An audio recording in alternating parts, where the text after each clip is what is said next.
Hello everyone! Welcome to Couple Journey channel. In this video, I will share to you guys kung paano ko nga ba ni-report ang aking marriage sa Philippines dito sa USA. Kung ano yung requirements na ginathered ko, kung magkano yung ginastos ko, kung saan kami nagpa-notary, and kung ano yung timeline.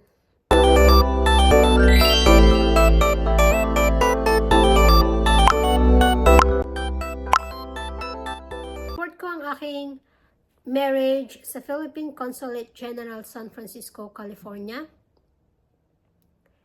And kung kailangan nyo ng more information about sa website nila guys, you can search it on Google.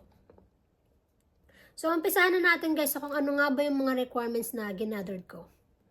Una, one cover letter indicating the request for a report of marriage with complete contact information, example, mobile, telephone number, email address, and permanent address. Cover letter.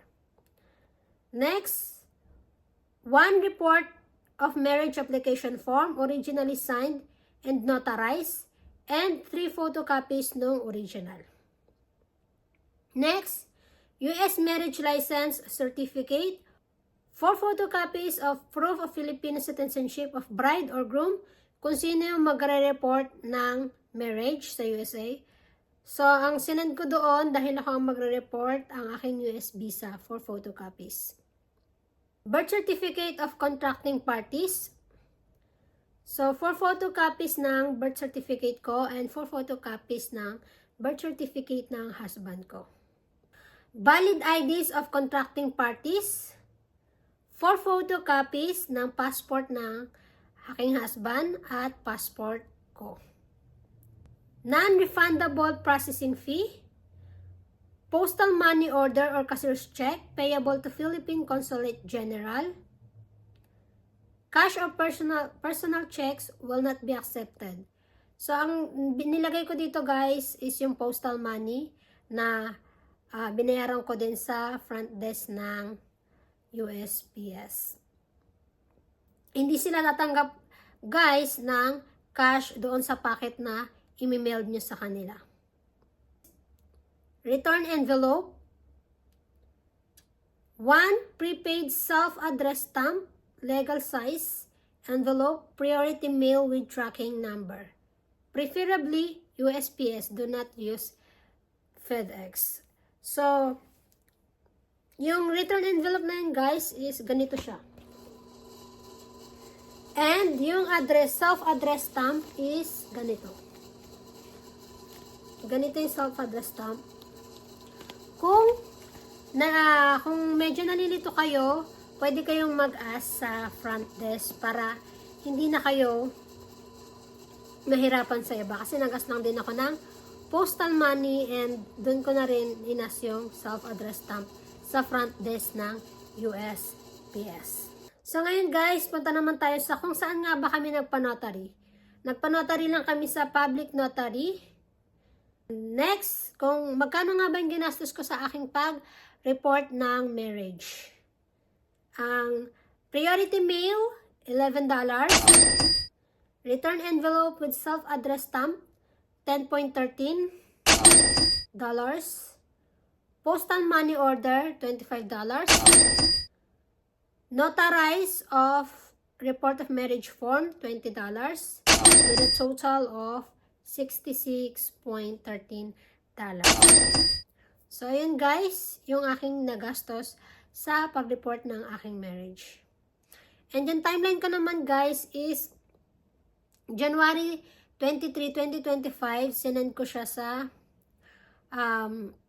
Philippine Consulate General and na-receive nila yung aking packet January 25, 2025. And bumalik sa akin ang aking mga requirements February 7, 2025.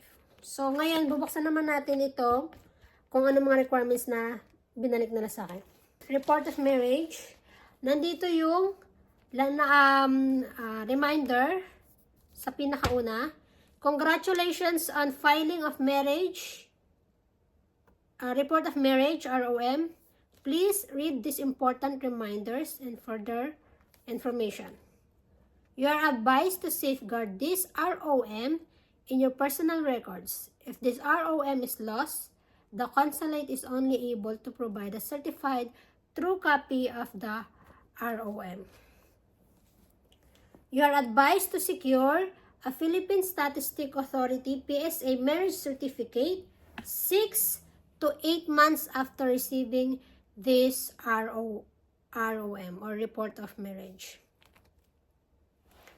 If the Filipino wife intends to change her name in her Philippine passport, the original ROM may be used as a supporting documents for the person's first Philippine passport. If it is applied within 1 year after its issuance, and only if the passport is applied at the Philippine Consulate General in San Francisco. So, ayan guys, nakalagay dito sa reminders after ng pag-report ng marriage, 6 to 8 months, pwede ka na mag-request ng iyong PSA marriage certificate.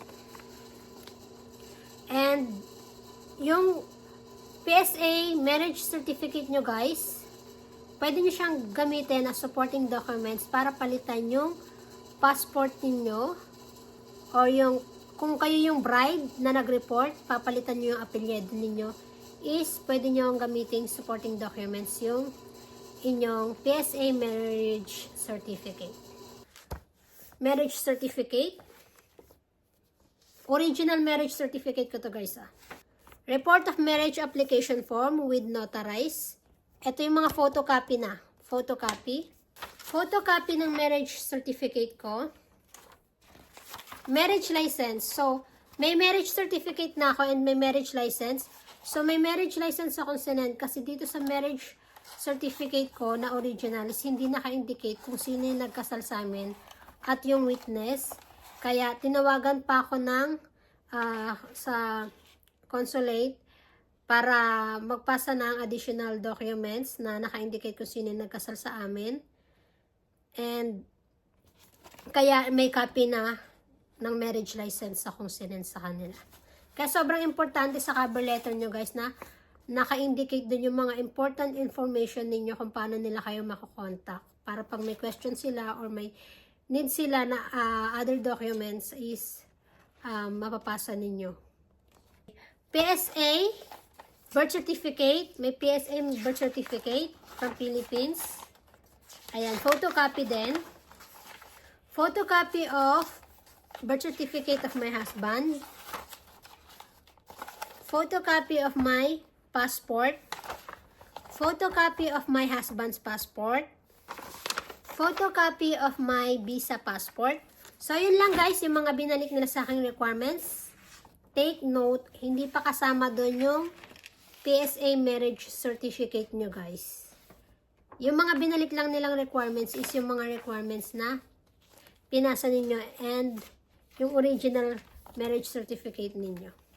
So, ayun lang guys, yung kung paano ko ni-report ang aking marriage dito sa USA, sa Philippines Consulate General, and yung mga ginathered kong documents. And kung may mga other information kayo, pwede nyong i-comment yan dito sa aking video. And kung may question kayo, comment nyo lang. And kung nagustuhan nyo naman tong video na to, please like, share, and subscribe kayo for more information about K1 visa filing, tips or tips sa AFAM, pwede din, and lifestyle and traveling.